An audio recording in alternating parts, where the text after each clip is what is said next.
Hola, buenas tardes. Doctora Beatriz Iade, ¿nos oyes? Hola, hay sueños que se hacen Buenas realidad. tardes para Y todos. ¿aló? Y Hola. este es uno de ellos.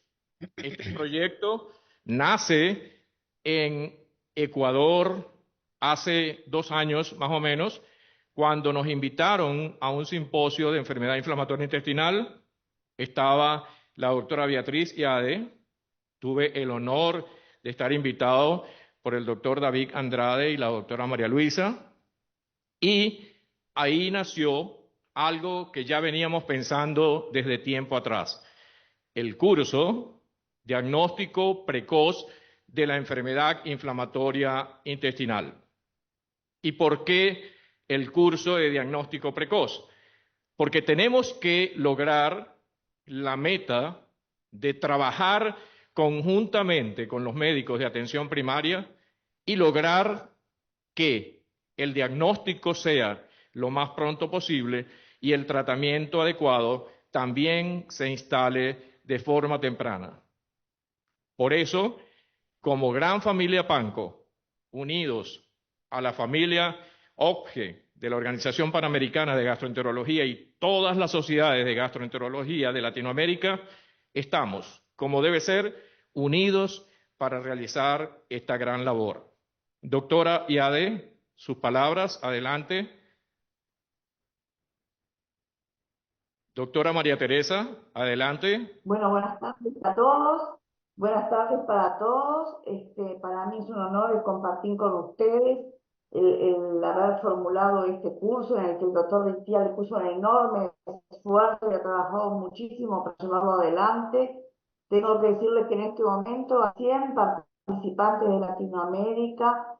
Es un curso que se va a desarrollar en 4 meses, en una hora semanal, que van a quedar grabadas las charlas de manera que lo pueden ver en diferido y que al final del mismo, allá por junio, se entregará un certificado, que también van a tener la oportunidad de en cada una de las presentaciones comunicarse y hacer preguntas a los expositores, porque van a estar en vivo durante la presentación, la hora de presentación, de manera que sin más y para no demorar, les agradecemos a todos el interés, a todos los participantes, a todos los docentes, a la industria que nos apoya para tratar de que en Latinoamérica mejoren la calidad de vida de los pacientes con un diagnóstico oportuno y un tratamiento efectivo y seguro. De manera que le dejo la palabra a Guillermo y empezamos. Doctora Galeano, adelante. Muchas gracias, doctor Beitía. Estamos desde Colombia. Quiero presentarnos como grupo. El doctor Aponte es el presidente de la Asociación Colombiana de Gastroenterología. La doctora Alvis Hani es la coordinadora del grupo colombiano de cronicolitis.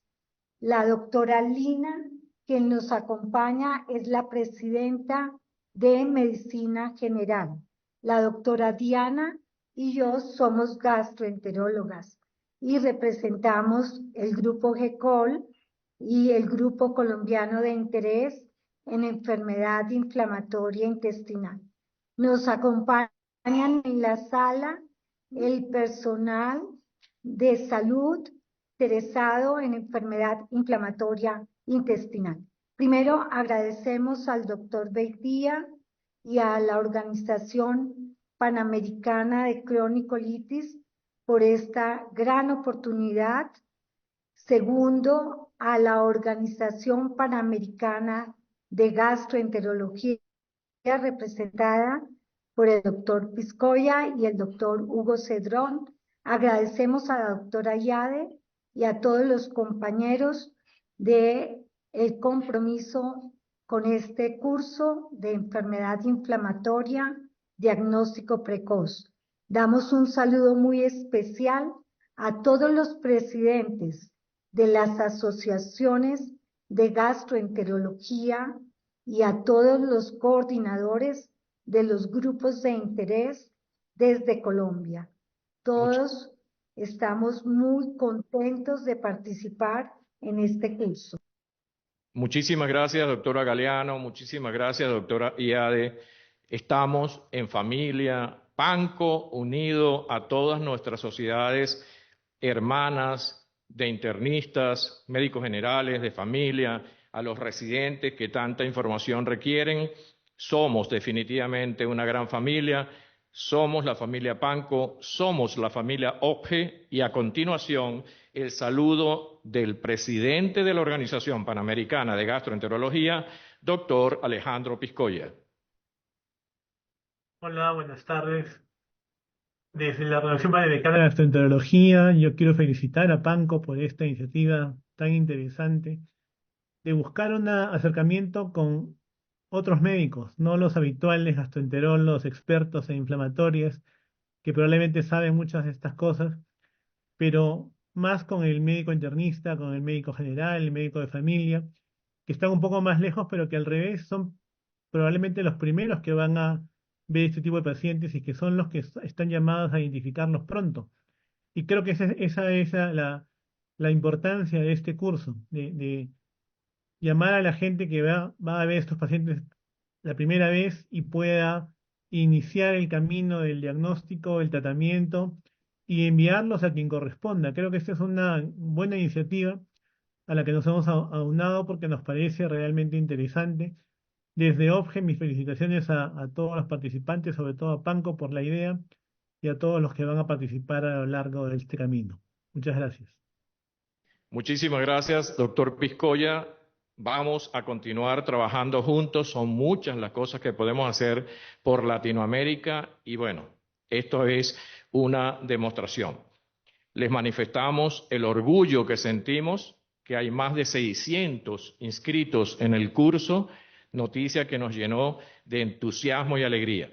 En este momento tenemos un problema técnico que el laboratorio está solucionando y es que no ha podido dar ingreso a muchos de los participantes que ya están inscritos y que son miembros, por supuesto, y con mucho gusto los recibimos a todos. En pocos minutos creemos que va a haber la solución. Vamos a esperar un momento. Edwin. ¿Todavía no? Bueno, la actividad se programó como ya se ha ido desarrollando y lo que queremos hacer en el día de hoy es una mesa redonda virtual, presencial, con nuestros amigos de Latinoamérica y que nuestros colegas internistas, médicos generales, de familia, residentes, reciban esos puntos claves de la enfermedad inflamatoria intestinal. Esos puntos claves que luego, durante el desarrollo del curso virtual de 4 meses, como decía la doctora Iade, todos los martes a las 7 p.m. hora de Venezuela, estaremos con esa clase y los 6 módulos que han sido programados durante este tiempo. Hemos dividido la mesa redonda virtual presencial de hoy en varias preguntas que son necesarias para todos ustedes. La primera pregunta, seguro ustedes la han oído con frecuencia. Y tenemos una experta que ama con pasión a la enfermedad inflamatoria intestinal, que tiene un trabajo hermosísimo en Brasil con un grupo de pacientes que es una experiencia única en Latinoamérica y que vamos a copiar por ser tan buena. Doctora Marta Machado, te queremos demasiado. Marta, la videocolonoscopia ¿es el gol estándar en el diagnóstico de la enfermedad inflamatoria intestinal? Querido Guillermo, es con un enorme placer que estoy hablando desde Brasil. Disculpe mi portuñol, mas cuando se habla con el corazón, yo creo que todos nos entienden bien, porque estamos hablando de una enfermedad que somos una familia y queremos lo mejor para los pacientes. Te digo que no hay un único método y un único examen para el diagnóstico. El diagnóstico correcto de la enfermedad inflamatoria se va a ver la secuencia de las presentaciones en un conjunto de manifestaciones clínicas, laboratoriales. Bueno, la ileocolonoscopia, que es nuestro gold standard, sí es sí. Yo pienso que la ileocolonoscopia es como un maestro de una gran orquesta. Lo maestro que va a definir los sonidos de la música.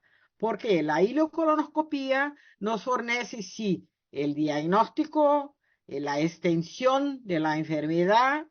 Podemos utilizar las clasificaciones endoscópicas de colitis ulcerosas o enfermedades de Crohn. Podemos manejar complicaciones como estenosis, como sangramientos. Podemos sacar las lesiones premalignas y podemos sí tener la seguridad de nuestro tratamiento está adecuado mirando la cicatrización de la mucosa. Sí, yo pienso con muy orgullo que la ileocolonoscopia es lo maestro de la gran escuela y la gran música de la enfermedad inflamatoria. Vamos a ver la extensión, la gravedad, la respuesta terapéutica con la cicatrización de la mucosa y vamos quizá en el futuro trabajar junto con los patologistas para nos mirarmos la cura histológica, além de muchas veces diagnósticos diferenciales, infecciones oportunistas y tal. Bueno, para encerrar mi charla, quiero decir que sí, yo pienso que el maestro es la ileocolonoscopia, con todos esos datos importantes de la enfermedad inflamatoria, mas que necesita todos los otros instrumentos para ver una buena música. Gracias. Gracias a ti por tu clara respuesta. Ya van a ver que en el desarrollo del curso vamos a tener una clase con la doctora Marta Machado que va a quedar grabada para siempre por su contenido tan importante. Marta, ¿te ha pasado que algunas veces piensas que endoscópicamente es una enfermedad de Crohn y eso termina siendo una tuberculosis? Sí, esa es una gran preocupación, amigos, ya no en Brasil principalmente. Tenemos que tener mucho cuidado en los diagnósticos diferenciales. Y acá tenemos una gran preocupación con la tuberculosis, porque sí, las imágenes son muy parecidas. Hay presencia del granuloma en histopatología. Y sí, tenemos que tener cuidado, hablar con los patologistas, hacer la pesquisa del bacilo de tuberculosis, mantú, cuantiferón. Y tenemos que sí estar muy atento para el diagnóstico diferencial de tuberculosis, que muchas veces las imágenes son muy parecidas. Y también hoy pienso que tenemos que tener esa amplia visión que no es solo la ileocolonoscopia. Tenemos úlceras y lesiones de diversas causas, medicamentosas, isquémicas, y no podemos apenas mirar y decir, esto es Crohn. Sí, la tuberculosis, citomegalovirosis, agentes oportunistas, ha subido mucho acá en Brasil las enfermedades sexualmente transmisibles, que son muy parecidas. Todas esas enfermedades infecciosas también dan aspectos inflamatorios en la ileocolonoscopia. Por eso que digo que no Ok, es un método. gracias Marta, gracias. Vamos entonces, después de haber oído esta parte tan importante del gold estándar del diagnóstico, porque definitivamente sí nos ayuda considerablemente, valiosísimo aporte, pero tenemos que abrir el abanico del diagnóstico diferencial. Tenemos que siempre formularnos la pregunta, ¿será esto realmente una colitis ulcerosa? ¿Será esto realmente una enfermedad de Crohn? ¿No será otra cosa? Vamos entonces a otra pregunta también importante de todos los días. Nos va a acompañar en esta respuesta alguien cuyo currículum es extenso y que no voy a poder presentar en detalle, simplemente la presento como alguien que también ama y tiene pasión por la enfermedad inflamatoria intestinal, ha sido presidenta de las sociedades de endoscopia, de gastroenterología de Colombia, casi que ha sido alcalde de Bogotá, yo creo. Con ustedes, la doctora María Teresa Galeano. María Teresa, ¿cuál es el valor real del laboratorio en el diagnóstico de la enfermedad inflamatoria intestinal? Mil gracias, doctor Beitía, por esa presentación. Nosotros quisimos hablar un poquito, además del laboratorio, quisimos empezar, y eso tenemos aquí al lado a la doctora Lina, por la historia clínica. Nos parece que para comenzar el esquema de diagnóstico precoz de la enfermedad inflamatoria intestinal, debemos tener fundamental la historia clínica con las banderas rojas, como son la diarrea, la presentación nocturna, los antecedentes familiares del paciente, y ya lo dijo la doctora Marta, hay que preguntar al paciente si ha estado fuera, si ha tomado drogas como antiinflamatorios, antibióticos, o si tiene relaciones transanales, porque tenemos que considerar en el diagnóstico diferencial todas las patologías anteriormente mencionadas. Tenemos también que preguntarnos la historia familiar, y el segundo punto es el examen físico, en donde tenemos que revisar si el paciente tiene manifestaciones extraintestinales, articulares, en piel, en ojo, en hígado. Y luego vamos a formularnos los laboratorios necesarios. En general empezamos por lo fundamental, el más conocido, Se que el interrumpió un poco. paciente leucocitosis, que vean los marcadores inflamatorios como la PCR, la velocidad de sedimentación, y haremos los correspondientes para el diagnóstico diferencial de las patologías anteriormente mencionadas. Dentro de ellas, las infecciosas, y cuando tenemos dudas, la enfermedad celíaca, con la serología enfermedad celíaca. Y hay un examen de laboratorio fundamental. En este curso lo vamos a tratar muy bien, que es la calprotectina fecal, para lo cual voy a invitar a la doctora Aldis Hani, quien es experta en este tema y nos ha enseñado muchísimo. Doctora Hani, por favor. Gracias, doctora Buenas Galeano. Adelante, doctora Hani. Gracias, doctor Beitía. Buenas tardes para todos.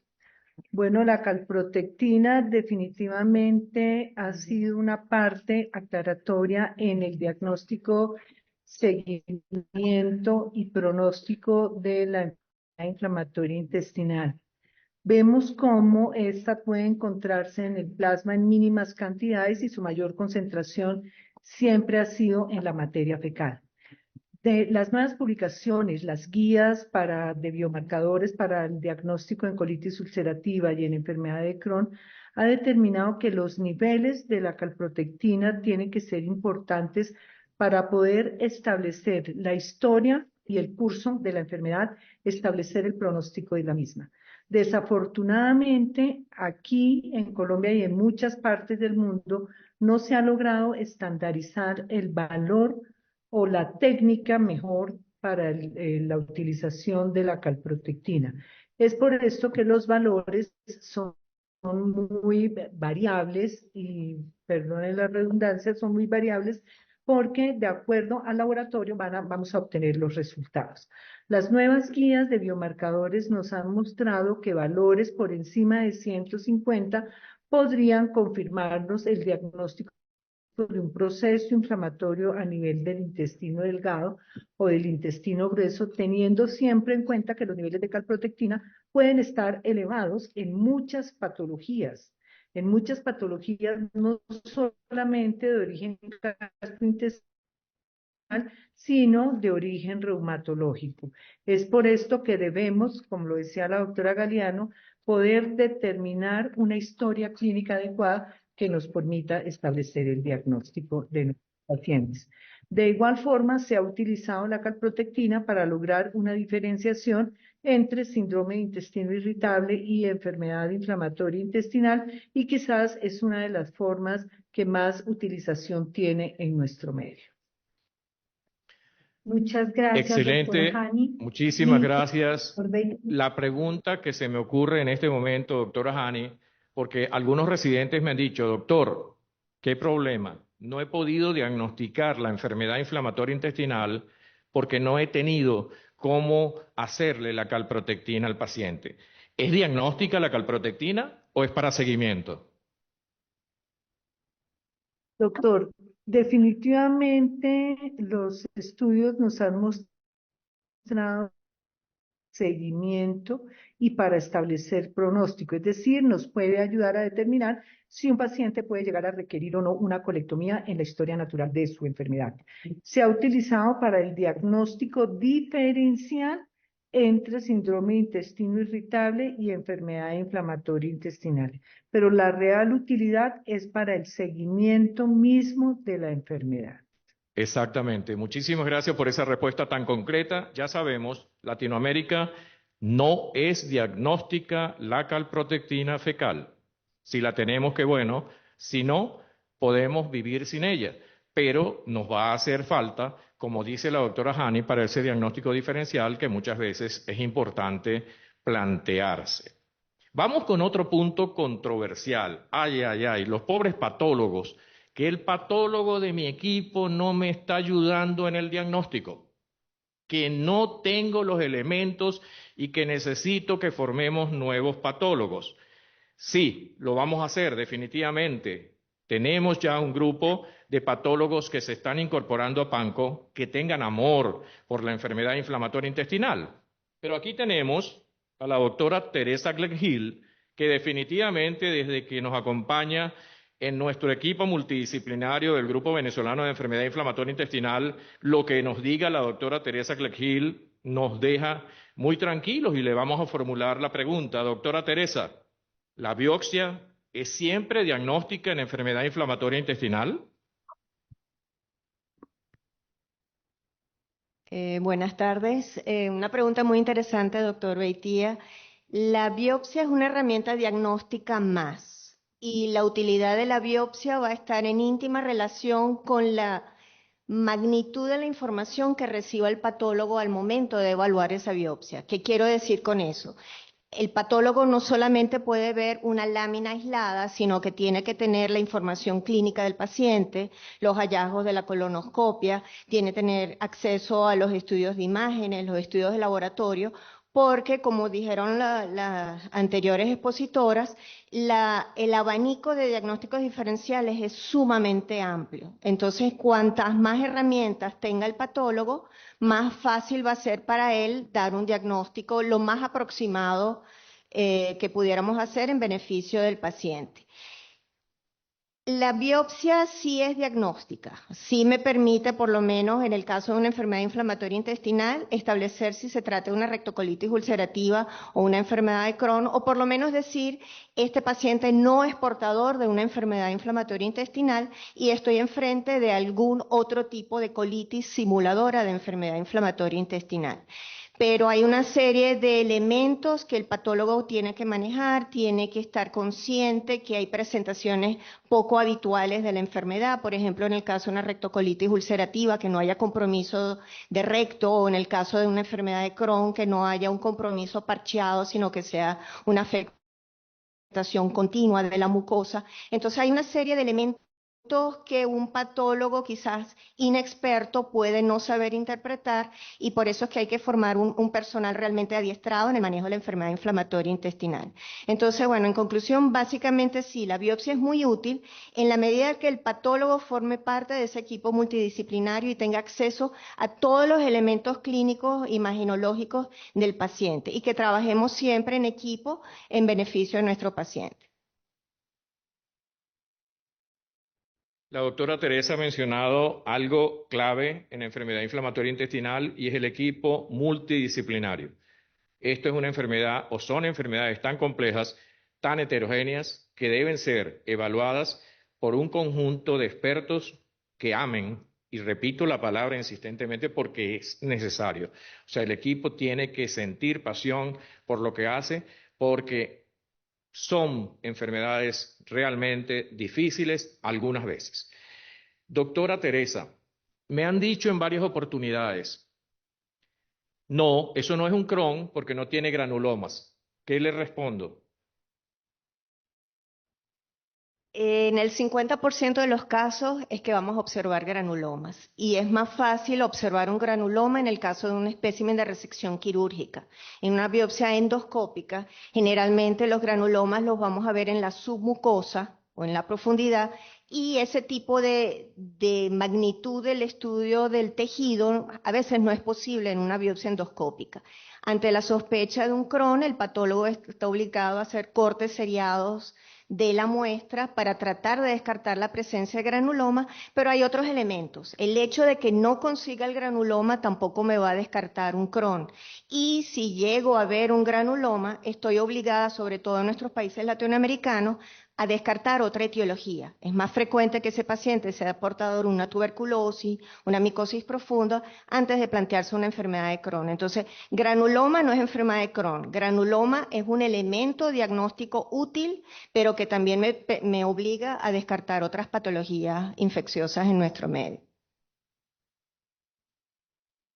¿Accesos crípticos se ven solo en colitis ulcerosa? No. Absceso críptico lo puedo ver en cualquier colitis severa, incluso, obviamente es más frecuente en rectocolitis ulcerativa, la puedo ver incluso en la enfermedad de Crohn, pero cualquier colitis de cualquier etiología, ya sea infecciosa, ya sea asociada a enfermedad diverticular complicada, radiación, isquemia, etcétera, me puede dar el hallazgo de células polimorfonucleares neutrófilos en la luz de las glándulas. No por ello voy a hacer el diagnóstico de una rectocolitis ulcerativa. Necesito otros elementos para concluir morfológicamente una enfermedad inflamatoria intestinal. Plasmocitosis basal en las fases iniciales de la enfermedad, ¿se ve con frecuencia? Sí, la plasmocitosis basal sí es un elemento importante y si lo consigo es un elemento orientador al diagnóstico de rectocolitis ulcerativa. En las fases iniciales de la enfermedad puedo yo no conseguir distorsión arquitectural o alteraciones arquitecturales y citológicas en la muestra, pero si yo veo esa capa de células plasmáticas por debajo de la base de las glándulas, eso es un hallazgo muy orientador de rectocolitis ulcerativa y que no voy a ver en otras causas de colitis. Así que sí, en las fases iniciales de la enfermedad es un hallazgo sumamente importante. Muchísimas gracias, doctora Teresa. Se dan cuenta lo importante que es el patólogo en nuestro equipo multidisciplinario. Está conectado. Hay un punto importante. Doctor Alejandro Piscoya, ¿estás ahí conectado? Sí, claro. Ok, gracias Alejandro. En nuestros pacientes con enfermedad inflamatoria intestinal en remisión endoscópica, pudiéramos tener una situación. Siguen presentando síntomas, pero ese paciente fue de un Mayo 3 a un Mayo 1 o a un Mayo 0. O sea que hay remisión o curación endoscópica. Son términos que hay que aclarar.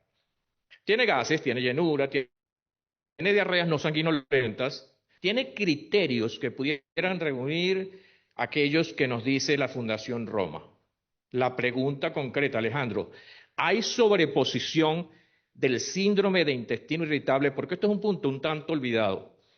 En esos pacientes con remisión endoscópica, el paciente que tiene una remisión endoscópica, que sigue presentando síntomas que son compatibles o que reúnen criterios de Fundación Roma, ¿pudiéramos considerar que es una sobreposición de intestino irritable?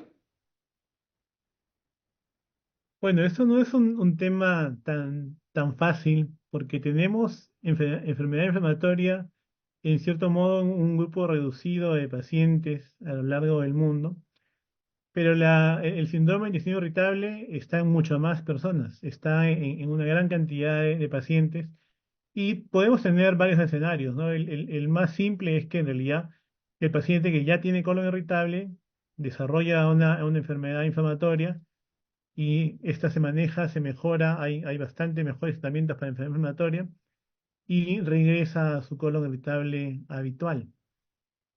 Ahora tenemos el otro grupo importante de pacientes, que es el paciente que no tiene síntomas previos, hace enfermedad inflamatoria, tiene los síntomas importantes, hay sangrado, hay colitis, uno hace una colonoscopía, encuentra hallazgos importantes, lo trata, mejora, como decía el doctor, mejora, pasa de mayo 3 a mayo 1, baja la cardioprotectina, tenemos un paciente que en teoría respondió al tratamiento, pero que ahora tiene síntomas de intestino irritable. Algunos de estos síntomas son similares a los que uno encuentra en enfermedad inflamatoria. Ese es parte del problema. Porque tenemos en realidad también similitudes entre la fisiopatología en algunas partes de ambas condiciones. Acuérdense que colon irritable es un síndrome, no es una enfermedad como tal. Pero tenemos algo de inflamación, hay una inflamación leve al parecer en intestino irritable, hay permeabilidad del enterocito del intestino mismo, hay cambios en la motilidad. Y todo esto se parece en algunos espacios a lo que encontramos en enfermedad inflamatoria, tanto colitis como Crohn. Ahora, hay un modelo que se puede considerar similar, que es el intestino irritable postinfeccioso. Y hay una postulación que dice que esto que vemos en los pacientes que tuvieron enfermedad inflamatoria y mejoraron, pero mantienen las molestias de tipo intestino irritable, se podría hacer un símil y esto se convertiría en un síndrome de intestino irritable postinflamatorio. En el entendido de que esto deja una especie de secuela, una serie de alteraciones que ya no son severas como las que vemos en la enfermedad inflamatoria, pero que importan y existen y crean una molestia así muy similar al intestino irritable y que además se trata como intestino irritable, ¿no? Una vez que estamos claros de que esto no es un flare, que esto no es parte específica de la enfermedad inflamatoria intestinal, ya toca considerarlo intestino irritable, a pesar que tiene pues el de base, de fondo, enfermedad inflamatoria y tratarlo como intestino irritable. Gracias por tu respuesta, Alejandro. Hablaba con el doctor Imon Quickly creo que fue en un congreso de Cartagena, y definitivamente coincide exactamente con lo que estás diciendo. Hay ese problema del intestino irritable que tiene esa microinflamación, por lo que muy probablemente ya vamos a tener que dejar de pensar que el intestino irritable es un problema netamente funcional, porque puede haber microinflamación. El planteamiento que en ese momento hacíamos era, y te invito, creo que lo habíamos comentado, sería una gran idea que hiciéramos, en esas ganas que tenemos de hacer trabajos multicéntricos en Latinoamérica para mostrarle al mundo que Latinoamérica también trabaja unida en todos los países unidos, que hagamos un trabajo de sobreposición con la Organización Panamericana de Gastroenterología, conjuntamente con PANCO, de sobreposición de intestino irritable en pacientes con enfermedad inflamatoria intestinal en remisión. Esos pacientes que mejoraron endoscópicamente, le hacemos, por supuesto, que reúnan los criterios de Fundación Roma, le hacemos calprotectina fecal, descartamos una larga lista de causas que pudieran estar presentes: intolerancia a la lactosa, enfermedad celíaca, problemas pancreáticos, problemas de ácidos biliares, y terminamos presentando ese trabajo. ¿Te parece buena la idea? Sí, claro. Hay en el mundo varias descripciones de este tipo y de verdad pues no tenemos este déficit en Latinoamérica de que no tenemos datos propios, a pesar de que sí tenemos pacientes, ¿no? Creo que es una buena idea copiar los pacientes que tiene PANCO. Tenemos gente de PANCO que forma parte de OPGE también en diferentes países y podemos colaborar, podemos trabajar en conjunto. Armamos una encuesta en línea que se pueda llenar de diferentes formas. Tenemos alguna experiencia en PANCO con el registro de Helicobacter, que creo que esa plataforma puede servir para tener una plataforma similar que se pueda ver en cualquier parte y se puede hacer desde cualquier lugar y podamos tener datos que interesen y que nos llenen estos vacíos que tenemos en algunas partes de información. Gracias, Alejandro. Perfecto. Casualmente tenemos un grupo de estudiantes de medicina de quinto y sexto año de la facultad donde yo doy clases y están interesados en hacer investigación. Bueno, vamos a sembrar con esto, el inicio de esta investigación multicéntrica. Ya hay varias líneas que vamos a presentar en nuestro Congreso de Buenos Aires, pero creo que ha sido una idea bien importante para que trabajemos conjuntamente. Vamos a pasar ahora a unas preguntas relacionadas con la parte del tratamiento. Y aquí se formula la siguiente: mesalazina, piedra angular del tratamiento en la enfermedad inflamatoria intestinal. ¿Cómo optimizar su uso? Me corresponde dar la respuesta y con mucho gusto lo hago. Yo creo que hay que ser agradecido con las terapias que nos ayudan de forma considerable a mejorar a nuestros pacientes. Y la mesalazina es una de ellas.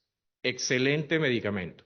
Hablamos de aminosalicilatos, tanto la sulfasalacina como la mesalazina, pero sabemos que sulfasalacina tiene más efectos adversos como han sido reportados que la mesalazina, por lo que le sugerimos a nuestros pacientes el uso de la mesalazina. Y se lo decimos, si solo hay sulfasalacina, funciona, es buena. Si tiene sulfasalacina y mesalazina, usa mesalazina. Piedra angular, repito, nos ayuda de forma considerable, pero hay errores que se están cometiendo. ¿Cuáles son esos errores? Y lo vemos con frecuencia en nuestros pacientes. ¿Qué dosis está usted tomando de mesalazina? 1.5 gramos, 3 tabletas al día. No, eso es subtratar.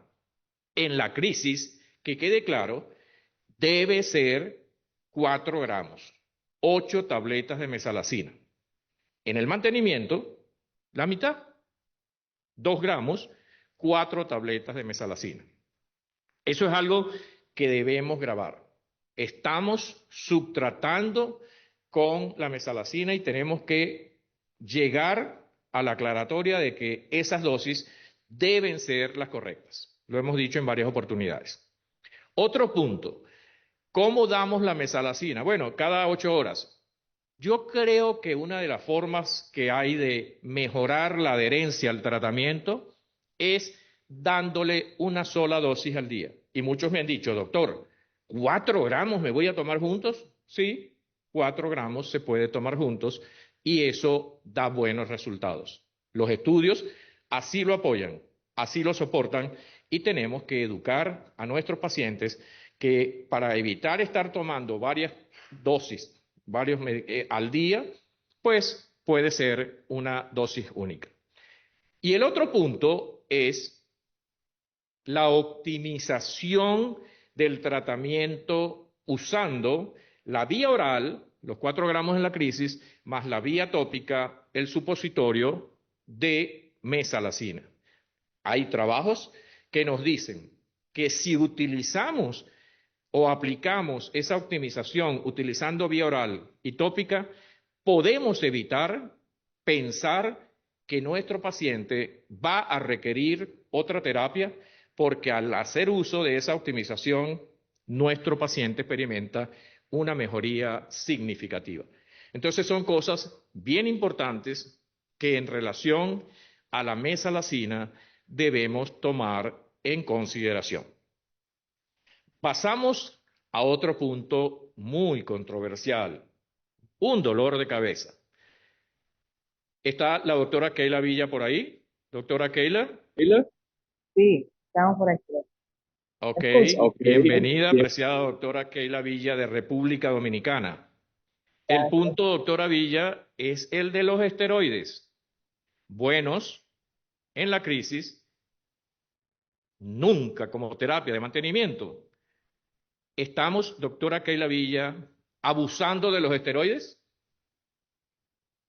Bueno, primero, gracias de verdad por la invitación y esta participación. Me gustó cómo usted introdujo su tema diciendo que debemos estar agradecidos, ¿verdad?, a las terapias que van surgiendo.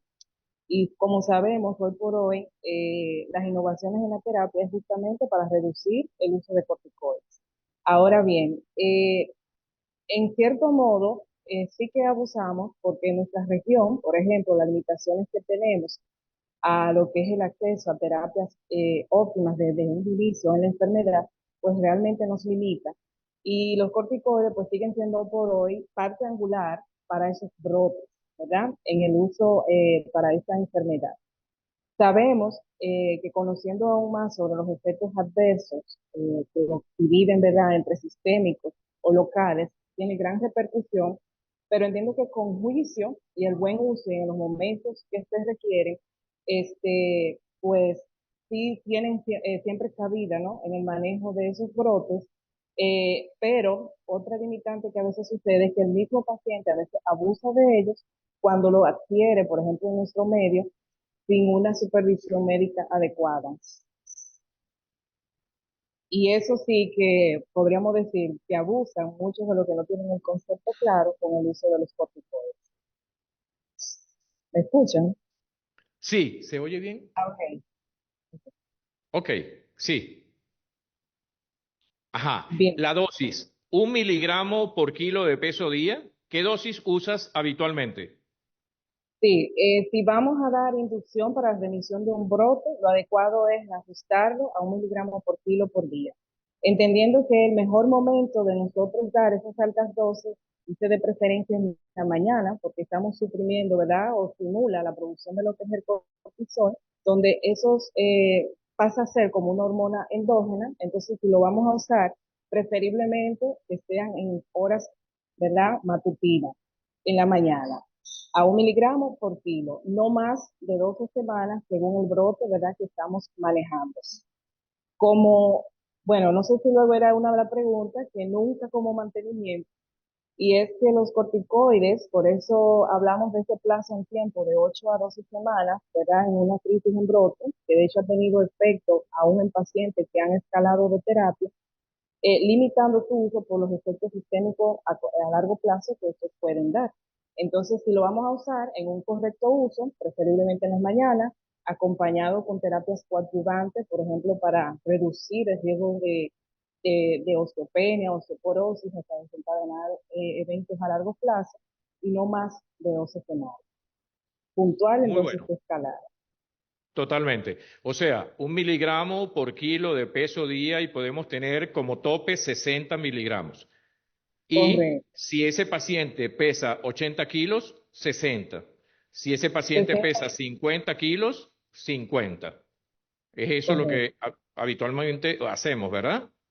Exacto, y es porque se ha demostrado que una dosis mayor a 60 realmente no repercute en más efectividad en la terapia, sino que el tope podemos dejarlo por lo menos en las dosis que tenemos de los usos sistémicos a 60 miligramos. Nunca como Perfecto. mantenimiento, porque esto se ha reconocido de que realmente no induce remisión histológica, y como sabemos los objetivos del tratamiento es lograr, ¿verdad?, remisión desde respuesta clínica, mantenerla hasta lograr parte, ¿verdad?, endoscópica e histológica. Sí, punto importantísimo. Casualmente, esta mañana hicimos nuestra consulta de los martes de enfermedad inflamatoria intestinal. Vimos como 15 pacientes y uno de ellos venía del estado portuguesa, una muchacha como de 32 años que me decía que ella viene recibiendo terapia con esteroides desde hace 6 meses, 60 miligramos desde hace 6 meses. Entonces, no hay duda que tenemos que tomar en consideración los errores que se pueden estar cometiendo, errores no solo de Latinoamérica, errores del mundo, y esta información que nos acaba de dar la doctora Keila Villa es bien importante, tema que por supuesto vamos a desarrollar en detalle durante este curso durante el cual vamos a estar en contacto con muchísimo gusto con todos ustedes. Se corrigió, se me había olvidado decirlo, el detalle técnico, ya vamos por más de 200 conectados. Lamentablemente muchos se retiraron porque la plataforma tuvo el error que decía que aceptaba solamente 100. Disculpen, pero tenemos una solución y es que se está grabando y lo vamos a llevar a la plataforma para que ustedes puedan oír toda esta información que se está aportando el día de hoy. Pasamos a otro recurso farmacológico que algunas veces hay como mucho cuidado con los inmunomoduladores, mucho cuidado con la azatioprina. Está por ahí el doctor David Andrade. Hola Guillermo, ¿cómo están? Apreciadísimo doctor, recuerda que este curso nace en una ciudad hermosa de Ecuador que se llama Cuenca. ¿La conoces? Sí, vivo en ella desde hace 15 años aproximadamente. Ahí nació esta idea de este curso y hoy lo estamos haciendo realidad, ¿sí? Claro que La sí. Muchas pregunta, gracias, Guillermo. David, gracias. La pregunta, inmunomoduladores, ¿eficaces y seguros? Bueno, efectivamente, si son eficaces, la respuesta es sí, pero siempre y cuando para cuál sea la indicación. Tanto la AGA como la ECO en sus guías indican de que los inmunomoduladores, a la cabeza azatioprina y 6-mercaptopurina, que son los más usados, son eficaces, pero no en la inducción de la remisión, así como los corticoides y los aminosalicilatos, sino la eficacia en los inmunomoduladores radica en el mantenimiento de la remisión. Esto quiere decir de que estos pacientes que ya entran en remisión, generalmente con corticoides, y estos pacientes llegan a ser corticodependientes, entonces una estrategia para ir disminuyendo la dosis de corticoides hasta retirarlo es mantenerlos en mantenimiento, valga la redundancia, con los inmunomoduladores. También no solamente en la inducción de la remisión, también es útil el uso de los inmunomoduladores en evitar la recurrencia posoperatoria. Y también un dato importante también, que puede también ser usado, sí, o sea, nunca utilizarlo como monodosis en inducción de la remisión, pero sí puede ser combinado con cierto grupo o cierto tipo de medicina biológica, ¿no? Por ejemplo, el infliximab, pero en este caso es para evitar los fenómenos de inmunogenicidad y retardar o evitar, es más difícil evitar, pero sí retardar la formación de anticuerpos anti-infliximab y con ello disminuir la eficacia del fármaco a futuro. La otra pregunta es, ¿son seguros? Bueno, va a depender de en qué ámbito también se los utilice, ¿verdad? Todos los fármacos tienen sus efectos adversos, ¿sí? Los inmunomoduladores no son las excepciones. De hecho, existe dos tipos de forma en la que puede producir efectos adversos en las tiopurinas. Una de ellas es por un fenómeno idiosincrático, ¿no? Que puede dar los típicos síntomas de náuseas, vómitos, incluso pancreatitis. Y de hecho, el 20% de los pacientes que utilizan inmunomoduladores tienen que ser retirados de los mismos por los efectos adversos. Ahora, de los efectos adversos, creo que los más importantes a tomar en cuenta son el aumento en la incidencia de infecciones oportunistas, uno. Dos, la toxicidad hepática. Tres, la mielosupresión, ¿sí? Que puede ser moderada o incluso severa, que tengamos que retirar los inmunomoduladores. Y sobre todo, yo creo que el mayor riesgo o el mayor temor que se le tiene a estos fármacos es el desarrollo de ciertos cánceres como linfoma y cáncer de piel no melanoma.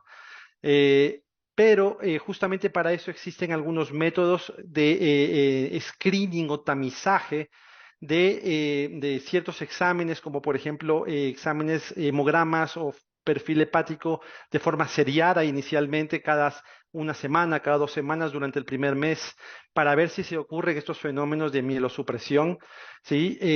Todo paciente, de hecho, que va a ser sometido a inmunomoduladores, deberían ser primero tamizados, a ver si es que existe presencia de infección latente por hepatitis B, C, HIV, tuberculosis. La vacunación antes del inicio de los fármacos es importantísima, sobre todo para vacunación para virus del papiloma humano, influenza, neumococo, y más aún tratar de evitar el uso de estos medicamentos, sobre todo en población de riesgo, específicamente en personas o en adultos mayores que tienen más chance de desarrollar, sobre todo las infecciones oportunistas y las complicaciones de las neoplasias. ¿Has tenido pancreatitis? No sé si lo dijiste, pero era que estaba viendo si alguno de los amigos se había conectado que va a tener el próximo punto. ¿Has tenido pancreatitis? Sí, por ¿Casos de supuesto. pancreatitis? Claro, seguro que sí. He tenido algunos casos de pancreatitis y obviamente esto es un fenómeno que no es dosis dependiente, ¿no? Esto es un fenómeno más idiosincrásico. Y esto obviamente obliga a suspender el medicamento o a retirarlo. Así es, exactamente. Gracias, David. No, Estamos en a ti, contacto. Guillermo, muchas gracias. Saludos a toda Latinoamérica. Gracias, amigo. La próxima pregunta le corresponde al doctor Kenneth Ernest. No se ha podido conectar y era sobre imágenes. Tenemos un avance en enterotomografía, en enteroresonancia, nos ayudan considerablemente, principalmente en enfermedad de Crohn. Pero está surgiendo un método diagnóstico que ya prácticamente es de rutina en Europa y en algunos países también en Estados Unidos, y es la ecografía intestinal. Y casualmente, como PANCO, nos proponemos sembrar la ecografía intestinal en Latinoamérica y en nuestro 5º congreso, al cual todos ustedes están invitados, PANCO de Buenos Aires, del 10 al 13 de abril, el precongreso va a ser justamente de ecografía intestinal. Queremos formar a todos esos médicos que les gusta la ecografía para que llevemos a todos nuestros países latinoamericanos tan importante método diagnóstico. Ya debemos ir terminando porque tenemos un compromiso con México dentro de hora y media, que ellos tuvieron que cambiar la hora por la diferencia que tenemos con nuestros hermanos mexicanos. Y la última pregunta es también difícil de responder. Doctora Beatriz Iade, ¿está por ahí? Hola, Beatriz. Acá estoy. Hola. ¿Cómo La estamos? pregunta, mucho gusto nuevamente. Gracias por estar de nuevo con nosotros. Beatriz, ¿toda enfermedad inflamatoria intestinal es para terapia biológica? ¿Cuándo, cuál y a quién indicamos terapia biológica? Perdona la pregunta tan compleja. No, es excelente la pregunta, porque además en estos momentos, con el acceso que hay a Internet, al Google, ¿verdad? Y digamos, la difusión de estos fármacos y la mayor accesibilidad surge que muchas veces desde el propio paciente, porque yo no puedo darme estos medicamentos que son tan fabulosos. Sin embargo, desde ya, como primer concepto, ninguno de los tratamientos es curativo. Nosotros lo que estamos tratando es un proceso inflamatorio y el objetivo de todos estos tratamientos es el control de la inflamación y por lo tanto, si nosotros tenemos un paciente con una enfermedad leve que está siendo controlado, por ejemplo, como tú bien decías, con una mesalazina, ese paciente no va a requerir un biológico. Sin embargo, el concepto que me interesa dejar es que todos los pacientes pueden eventualmente requerir un biológico, porque esta enfermedad que cursa con empujes y remisiones, en algún momento puede tener un brote severo o entrar a no responder al tratamiento con el cual venía y necesitar un tratamiento con biológico.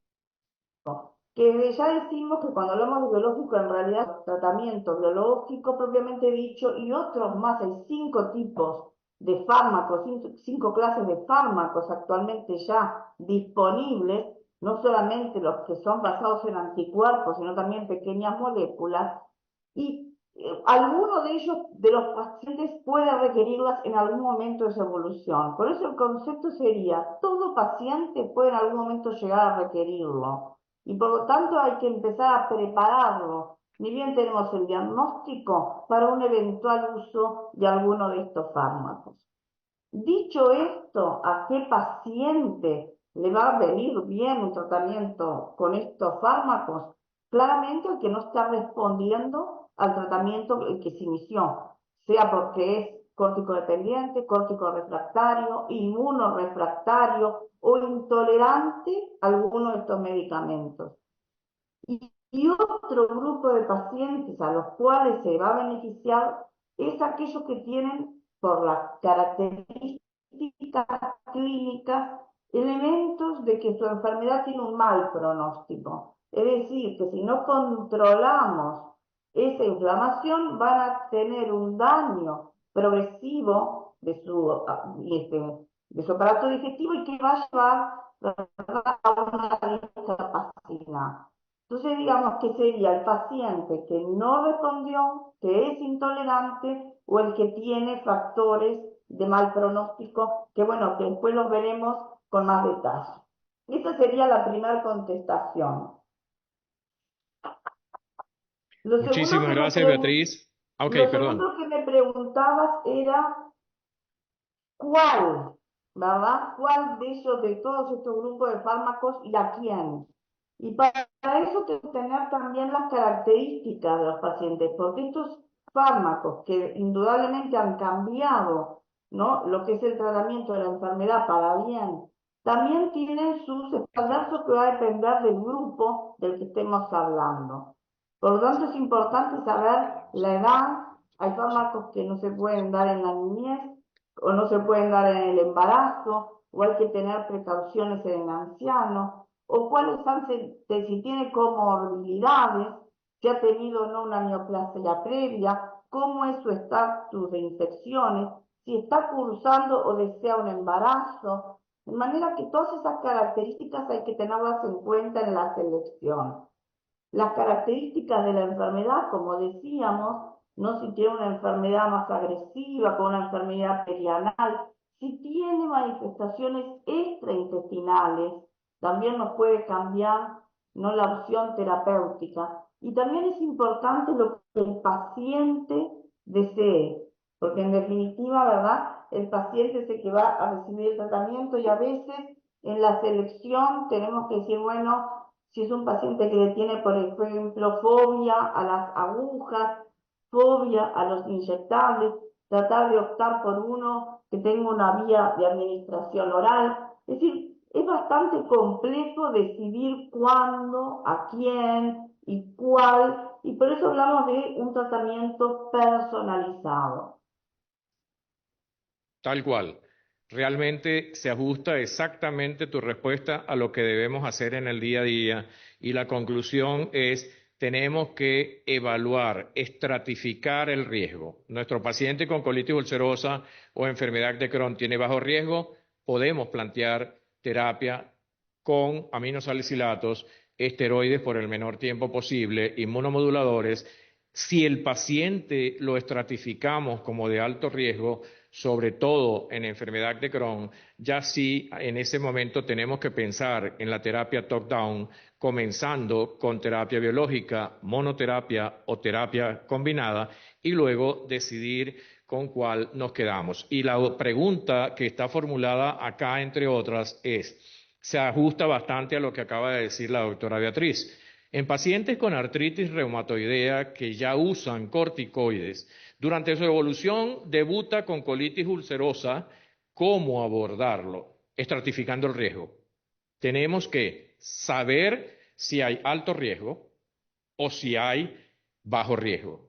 Y en ese planteamiento, vamos entonces a decidir si es candidato para terapia biológica o para otras terapias como las que hemos ido mencionando. Pero esta paciente que tiene una manifestación extraintestinal, como lo decía la doctora Beatriz, pudiera ser candidata para una terapia top-down usando el esteroide, no, cuidado con el esteroide, usando la terapia biológica que realmente ha venido a cambiar el curso de la historia natural de la enfermedad inflamatoria intestinal. Pero debemos saber cuándo indicarla, en quién indicarla, justamente luego de evaluar y estratificar el riesgo. ¿Nuestro paciente tiene un bajo riesgo o nuestro paciente tiene un alto riesgo? Apreciados amigos de Latinoamérica, muchísimas gracias por haberse inscrito en el curso Diagnóstico Precoz de Enfermedad Inflamatoria Intestinal de PANCO. Doctora Beatriz Iade, doctora María Teresa Galeano, doctor David Andrade, doctor Juan de Paula, doctores todos integrantes de este equipo coordinador, muchísimas gracias por este gran trabajo. A todos los participantes, tanto de forma presencial como virtual, gracias por formar parte de esta gran familia PANCO, de nuestras diferentes sociedades, y quiero que cierre la reunión de hoy la presidenta de la Sociedad Venezolana de Gastroenterología, doctora Carla Díaz.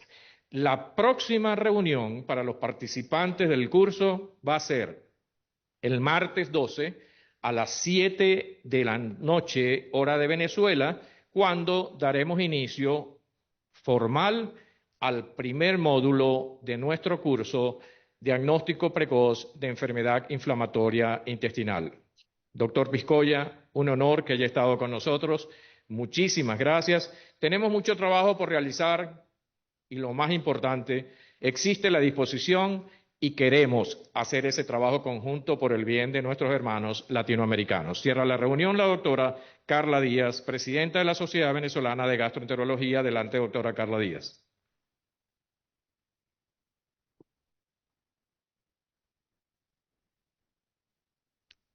Muy buenas tardes a todos los conectados. Bueno, realmente muy feliz de ver a muchos colegas y amigos de Latinoamérica. La Sociedad Venezolana de Gastroenterología se complace en plegarse a esta actividad de PANCO y de la OPGE. Un cordial saludo al doctor Alejandro Piscoya. Alejandro, de verdad emocionada de verte, emocionada de ver a los hermanos colombianos, David Andrade, y creo que además de un sueño es una gran necesidad trabajar en esto, dirigido inicialmente a los residentes. Aquí nos acompañan muchos estudiantes, nos acompañan residentes, médicos de otras especialidades, médicos generales, porque debemos educar en el diagnóstico precoz de la enfermedad inflamatoria intestinal, para no recibir esos pacientes ya cuando están en una inmunosupresión y en un estado de desnutrición calórico-proteica importante y donde se nos hace mucho más cuesta arriba pues poder estabilizar a este tipo de pacientes. Aplaudo la moción Venezuela, la Sociedad Venezolana de Gastroenterología, además con mucho honor de que el presidente sea un venezolano, un hombre honorable para la gastroenterología en Venezuela, como es el doctor Guillermo Beitío. Agradecida a todos los que nos acompañan y siempre bienvenidos a su casa, que es Venezuela. Aquí los esperamos pronto.